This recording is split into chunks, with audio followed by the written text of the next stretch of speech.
Olá, meus amigos. É hora de falarmos da lição número 7, o encerramento da lição, a parte de sexta-feira, dia 12 de novembro. Falando sobre a lei e a graça. Como diz o pensador, Jesus Cristo é tanto a graça mais absoluta, como a lei mais perfeita, de modo que crer nele é abraçar tanto a graça como a lei ao mesmo tempo. As duas coisas estão muito relacionadas. Muitos cristãos acham que o Velho Testamento é o testamento da lei, e que o Novo Testamento é o testamento da graça por causa de Jesus e o Velho Testamento por causa de Moisés. No entanto, podemos dizer que os dois estão muito interligados e conectados. Quando falamos sobre a lei, estamos falando de um comportamento padrão regrado por Deus através de sua santa lei, de sua santa vontade. No céu, nós vimos, existe uma lei moral, porque os anjos são seres morais. Então, eles são seres que têm assim, poder de escolha, livre-arbítrio, como ser humano. Por isso que a lei no céu não pode ser transgredida. E quando Lúcifer transgrediu essa lei, ele teve que arcar com as consequências. Foi jogado na escuridão, porque transgrediu a lei de Deus. Se Lúcifer pecou, é porque então existe uma lei no céu e essa mesma lei é colocada na terra para que o ser humano possa então regrar a sua conduta. E Deus fez questão de mostrar isso para o povo ali no limite da terra prometida. Moisés, ao despedir-se do povo, relatou a lei dos 10 mandamentos, os preceitos e os estatutos. Em Deuteronômio existe toda a narrativa da lei de Deus para que o povo pudesse ser uma nação com uma regra, uma lei. Toda nação tem, por exemplo, a sua Constituição, que é o conjunto de regras que vão regir a vida social do cidadão. Deus queria que o povo soubesse que, além dessas leis normais, civis, existiria também a lei moral, que, logicamente, iria reger o relacionamento também com Deus. Por isso que Moisés, em Deuteronômio, ele fez questão de referenciar a lei dos 10 mandamentos. Por isso, quando o povo de Israel estava para entrar na terra prometida, Moisés falou para o povo: se vocês obedecerem, se vocês guardarem a lei, se vocês estiverem dentro das regras divinas, Moisés fez questão de ressaltar esse tipo de atitude, que é uma atitude de amor para com Deus. Não é simplesmente guardar a lei por guardar, tem que ter um relacionamento. E o relacionamento divino, ou com Deus, com o divino, nos leva à guarda dos mandamentos. Disse, pois, o Senhor no Monte Sinai: eu vou mostrar para vocês a lei de fogo, a lei que representa o caráter de Deus. A ideia principal sempre foi mostrar que a obediência à lei traria uma consequência benéfica para o povo.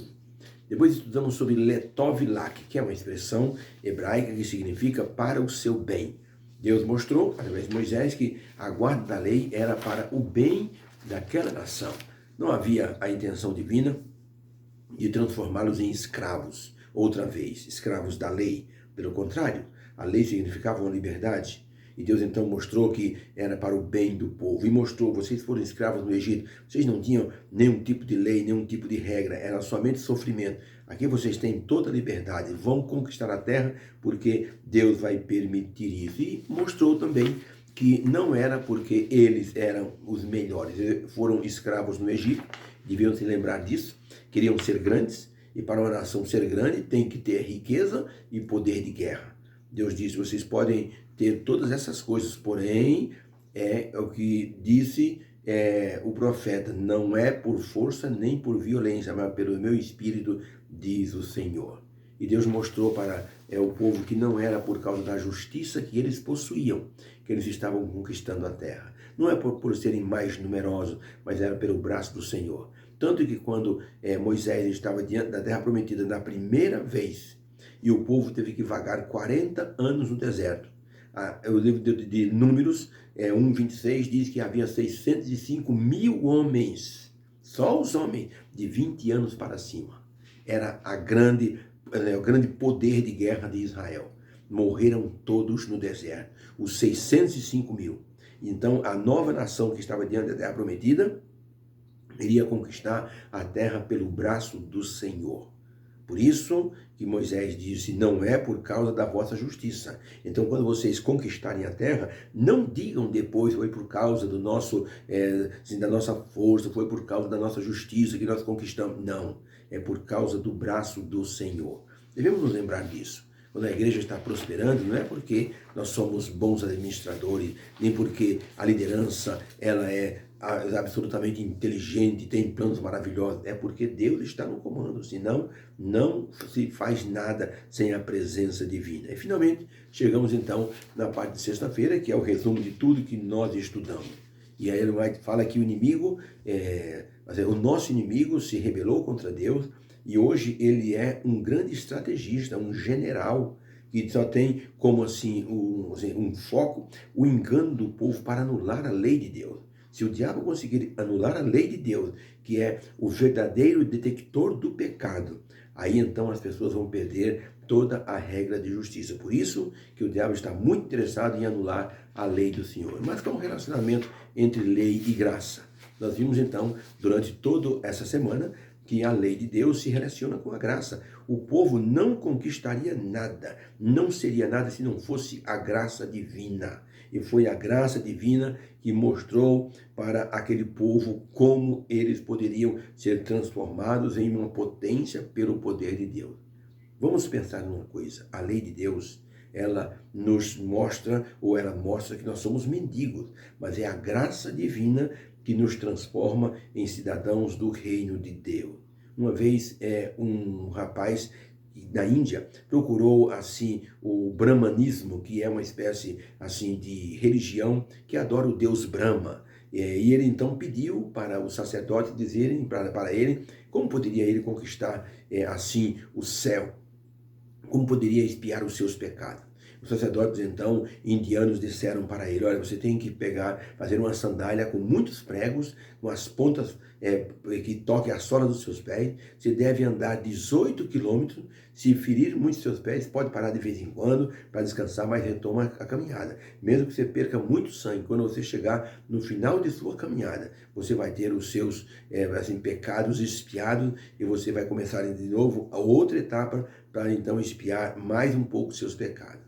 O homem então pegou a sandália, enfiou bastante prego e deixou aqueles pregos pontiagudos, botou os pés em cima da ponta dos pregos e começou sua caminhada.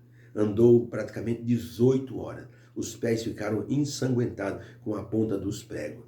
Ele parou para descansar, já eram umas 4 horas da tarde, debaixo da sombra de uma árvore, e por coincidência era ali que um pregador, todas as tardes, fazia ali um ponto de pregação e falava do poder de Deus para a salvação do ser humano. O pregador chegou, colocou ali o seu caixote, começou então a falar, viu que tinha um assistente, então começou a falar sobre o poder de Deus. Mais pessoas iam passando pelo caminho, foram parando para escutar o pregador. E aquele pregador falou que Jesus é o grande salvador da humanidade, que para tirar os pecados, só Jesus Cristo pode fazer isso e de uma maneira simples. É preciso apenas que a pessoa entregue o coração a Jesus. O homem que estava com a sandália cheia de prego, ouvindo isso, disse, é isso que eu estou precisando. Arrancou sua sandália, jogou fora e deu um salto e disse, pregador, eu quero me entregar a Jesus, como é que eu faço? O pregador disse, vem aqui à frente, eu vou me ajoelhar com o Senhor e vamos então colocar o Senhor nos braços de Deus. Os dois se ajoelharam, ele fez mais um convite, mais pessoas se ajoelharam, e então aquele pregador entregou essas pessoas a Jesus Cristo, e eles receberam ali, naquele momento, a renovação espiritual. O homem ficou feliz, disse, eu não pensei que pudesse alcançar a salvação de uma maneira tão simples. E tudo por meio do Senhor Jesus Cristo. Até o próprio Cristo, quando ele estava cumprindo a lei, ele tirou a maldição da lei. Ele cumpriu a maldição da lei, que era a morte do pecador. Agora, a lei mostrava não a sua maldição, mostrava a sua realeza. Então, a lei continua hoje o seu papel de ensinar e mostrar que nós temos algum defeito, algum problema, alguma coisa que se opõe a Deus. E para que nós possamos ser renovados, existe a graça divina que nos aceita. Nós não podemos nunca assim ser aceitos pela aliança do Calvário, se não fosse pela graça. Não é a pessoa que ela aceita. É o Espírito Santo que faz a pessoa vir a Jesus, e Deus é que nos aceita. Por isso que o apóstolo Paulo diz que não foi nossa intenção, a iniciativa que nos salvou, mas foi a iniciativa de Deus. É tudo dele, a graça que faz isso. Para que nós possamos fazer parte da aliança do Calvário, nós precisamos ser aceitos pela graça. A graça diz, vocês são aceitos. Pronto, são tornados filhos de Deus. E agora o que eu faço? Agora vocês andem em novidade de vida, cumpram a lei do Senhor. Um pastor disse assim, sou casado com uma mulher que é da Argentina. Essa mulher, quando vamos visitar os seus parentes, eu vou até a Argentina. Quando eu chego na fronteira, os guardas não têm nenhuma obrigação de me aceitar. Mas por causa do acordo diplomático com o país, então eles me permitem entrar. Mas quando eu entro na Argentina, eu estou sujeito às leis daquele país. Quando Deus nos chama para o seu reino, é a graça, através de Jesus, que se torna a porta de entrada. Ninguém vem ao Pai senão por mim. Jesus Cristo é a porta de entrada para o reino de Deus. Uma vez no reino de Deus, nós temos que cumprir a lei desse reino. E a lei desse reino é a lei moral dos 10 mandamentos. Algumas pessoas querem tirar o 4º mandamento, o sábado, dizendo, esse não tem valor. Mas Jesus disse, nenhum tio será tirado da lei. A lei é inalterável. Tudo faz parte da lei. Então, não é justo retirar o 4º mandamento, que é a obediência a Deus no sábado, adoração a Deus no sábado, e colocar um outro dia de adoração. Isso é contrário ao que Deus disse. Não podem mudar a minha lei. Por isso, Jesus Cristo, ao morrer na cruz, tirou a maldição da lei, que era a morte do pecador, e colocou a aceitação por meio da graça, tá? Uma senhora disse para o pastor, uma mão cheia de areia, disse, pastor, ela disse chorando, levou um punhado de areia e disse, pastor, o que é isso? Ela disse, pastor, essa areia representa os meus pecados, minha vida de pecado diante de Deus, é como esse monte de areia, são muitos pecados. O pastor disse, onde a senhora arrumou essa areia, irmã? Ela disse, lá embaixo da praia. O pastor disse, então, irmão, vai lá bem pertinho da água, faça um monte de areia, o maior que a senhora conseguir fazer. Depois fique 1 hora vendo o que vai acontecer. A mulher fez um montão de areia e ficou do lado olhando. As ondas vinham e voltavam, e dentro de 1 hora o chão estava limpinho. A mulher voltou para o pastor e disse, pastor, fiz o que o senhor mandou, e o resultado foi, o monte de areia foi totalmente levado pelas águas do mar. Então o pastor disse, irmã, sabe o que representa isso? A água do mar levando a areia que representava os seus pecados. Significa a graça de Deus. A graça de Deus vem quantas vezes for preciso e vai levando nossos pecados e limpando a nossa vida. A mulher deu um sorriso de alegria e disse, pastor, eu não enxergava desse jeito, agora sinto-me uma nova criatura. Então o pastor disse, irmã, lembre-se que Jesus disse para a mulher pecadora, vai e não peques mais. Eu sei que isso é impossível, irmã, mas se você pecar, nosso advogado está pronto para receber a sua confissão de perdão e pela graça, a irmã será perdoada. Ellen White escreveu no livro Fé e Obras, na página 100, o seguinte, é pela comunicação da graça de Cristo que se discerne, que se observa o pecado em sua natureza odiosa, sendo afinal expulso do templo da alma. Percebeu? É pela comunicação da graça que o pecado é expulso do templo da alma. É pela graça que somos levados em comunhão com Cristo, para que com Ele, associados, nós possamos obter e nos render à obra da salvação. Então a graça é realmente o antídoto para o pecado. A graça nos transforma. Não adianta você querer se transformar sozinho. Tem que permitir que a graça transforme você. Leonardo da Vinci era um grande pintor e inventor. Um dia ele quis pintar o quadro do filho pródigo e procurou um mendigo e achou um rapaz todo sujo, o rapaz em trapos, imundo, com um rosto feio, cabelo desalinhado. Ele olhou o rapaz e disse, é o retrato do filho pródigo, eu preciso desse moço. Foi lá e disse, moço, eu preciso do senhor amanhã no meu estúdio, quero pintar um quadro do filho pródigo, o senhor é a pessoa ideal. Por favor, o senhor esteja amanhã no meu estúdio às 9 horas da manhã. O rapaz disse, você não poderia me adiantar algum dinheiro do que o senhor vai me pagar? Claro, lhe adianto. Deu para ele $20. E o rapaz então disse, amanhã eu estarei. Me deu o cartão do senhor, deu o cartão.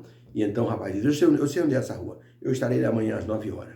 Quando chegou no dia seguinte às 9 horas, alguém bateu na porta do pintor. Quando o pintor abriu, estava ali um moço bem penteado, com a barba feita, em roupas até bonitas. E então o pintor disse, quem é o senhor? Como que é o senhor? Eu sou o rapaz que o senhor contratou para vir aqui hoje às 9 horas? Ele disse, não, deve ter algum engano. Talvez um outro pintor contratou o senhor. Não, sou eu mesmo. O senhor é doido? Até o senhor me deu $20 adiantado? Sim, eu me lembro disso, mas não foi com o senhor. Eu preciso pintar o retrato de um mendigo. O senhor não me serve. O senhor está totalmente assim modificado. Sinto muito, mas senhor, olha, eu perdi meu dinheiro. Pode ir embora que eu não preciso mais do senhor. E despediu o rapaz que era um mendigo anteriormente e que se transformara para fazer o quadro, pensando que era o quadro da pessoa dele, bonito, asseado. Ele tinha que vir como ele estava. Então, é assim que Jesus está dizendo para a gente hoje. Venha como você está. A graça é que vai te transformar numa nova criatura. Deus disse para o povo de Israel, vocês hoje não têm merecimento nenhum de conquistar essa terra, mas pela graça vão conquistar, e para isto vocês precisam obedecer à lei que eu estou dando para vocês. A lei e a graça, os dois se juntam. Na pessoa de Jesus, lei e graça se conectam de uma forma perfeita. Deus nos abençoe na compreensão da graça que nos salva e da lei que guardamos porque já estamos salvos em Jesus. Que o Senhor te abençoe. Vamos orar. Obrigado, Senhor, pela recapitulação dessa lição. Possamos ter entendido de maneira plena, Senhor, que a lei, ela nos mostra o parâmetro divino para a nossa conduta e que a graça, ela nos aceita, ela nos torna, assim, participantes do reino de Deus. E uma vez nesse reino, nós temos que cumprir a lei que ordena esse reino. Que o Senhor nos abençoe na compreensão dessas instruções divinas, em nome de Jesus, e que o sábado seja uma bênção para todos, em nome de Jesus. Amém. Fica com Deus, um dia de preparação abençoado e um sábado feliz na companhia da sua família e dos seus irmãos da igreja. Que o Senhor seja louvado e adorado. Honrado seja o nome do Senhor. Fica com Deus.